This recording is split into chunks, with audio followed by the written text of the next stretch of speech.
இன்றைக்கி நாம் திருச்சி மாவட்டம் திருச்சியிலிருந்து தஞ்சாவூர் செல்லும் சாலையில் 10 கிலோமீட்டர் தூரத்தில் உள்ள திருவெரும்பூர் என்ற ஊரில் அமர்ந்து அருள்பாலிக்கும் எறும்பீசர் ஆலயத்தை தான் தரிசனம் செய்ய போகிறோம். பாருங்கள், ஆலயத்தை நோக்கி பயணிப்போம். ஆலயம் இருக்கும் இடத்திற்கு வந்துவிட்டோம். இக்கோயில் ஒரு சிறு குன்றின் மீது அமைந்துள்ளது. திருநாவுக்கரசரால் பதிகம் பாடப்பட்ட காவிரி தென்கரை தலங்களில் 7வது தலமாகவும், தேவார பாடல் பெற்ற 276 தலங்களில் 70வது தலமாகவும் திகழ்கிறது இந்த திருத்தலம். இத்தலத்தில் ஈசன் மண்பூற்று வடிவில் அமைந்துள்ளார். எனவே நேரடியாக அபிஷேகம் செய்யாமல் நீர் புகாதவாறு கவசம் பொருத்திய பின் அபிஷேகம் செய்யப்படுகிறது.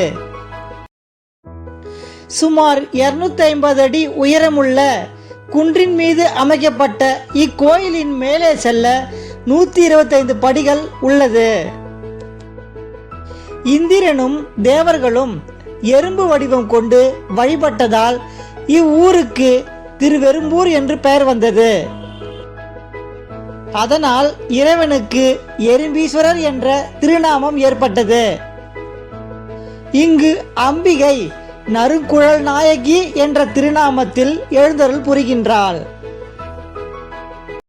இத்தலத்தில் ஈசனிடம் வேண்டிக் கொண்டால் சோம்பல் நீங்கி சுறுசுறுப்பாக உழைக்கும் குணம் உண்டாகும் என்பது ஐதீகம்.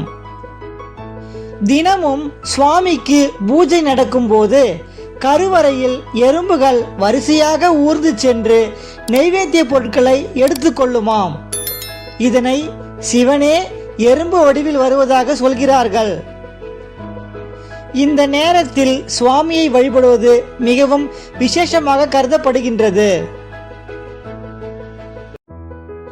அம்பிகை நறுங்குழல் நாயகி தனிச்சன்னதியில் தெற்கு நோக்கியபடி இருக்கின்றாள். இவள் நறுமணம் வீசும் கூந்தலுடன் இருப்பதால் இப்பெயரில் அழைக்கப்படுகின்றாள்.